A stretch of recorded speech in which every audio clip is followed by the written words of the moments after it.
నేను తీసుకునే కొన్ని నిర్ణయాలు పార్టీ పరంగా ఉండవు, వ్యక్తిపరంగా ఉండవు, రాష్ట్ర ప్రయోజనాలకు ఉంటాయి, దేశ ప్రయోజనాలకు ఉంటాయి. అంతేకాని ఏ రోజున కూడా వ్యక్తి ప్రయోజనాలను ఆశించి నేను ఎప్పుడు రాజకీయం చేయాల. ప్రజాస్వామ్యాన్ని కాపాడటానికి రాజకీయం చేశాం, ప్రజాస్వామ్యాన్ని కాపాడటానికి పొత్తులు పెట్టుకున్నాం. డెమోక్రసీలో ఎప్పుడు కూడా ఒక డిసెంట్ ఉంటుంది, ఒక వ్యతిరేకత ఉంటుంది. కోఆపరేషన్ అండ్ కన్ఫ్రాంటేషన్, సహకారం, సంఘర్షణ రెండు పక్క పక్కన ఉంటాయి.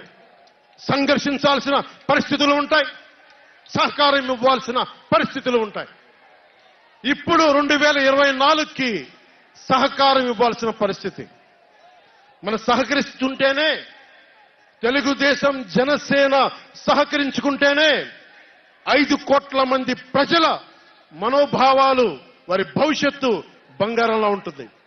మనలో మనం కలహించుకుంటే మళ్ళీ ఈ దుర్మార్గుడు, దాష్టీకుడు అయిన జగన్ మళ్ళీ వచ్చి ప్రజల్ని కంటకంగా మారతాడని చెప్పి తగ్గించుకొని మరి ప్రజల్ని గెలిపించడానికి మరి ఈ రోజున జనసేన నడుం కట్టింది.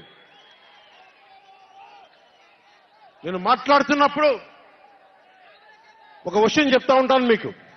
మార్టిన్ నిమోలర్ అనే ఒక ప్రీస్ట్, జర్మనీ హిట్లర్ సమయంలో ఆయనకి అండగా వచ్చాడు. హిట్లర్ చాలా గొప్ప నాయకుడని ఎందుకు చెప్తా ఉన్నానంటే, జగన్ కోసం 98% చాలా అన్ని వర్గాల్లో కూడా జగన్ వంటి వెళ్ళారు. 2019లో నేను ఒక్కొక్కరి చెవులో ఇల్లు కట్టుకొని మరి చెప్పా, జగన్కి ఓటేయకండి, ఓటేయకండి, మంచిది కాదని. జగన్ బతుకు జుబ్లీ హిల్స్ సొసైటీ ఫామ్ అయినప్పటి నుంచి నాకు తెలుసు.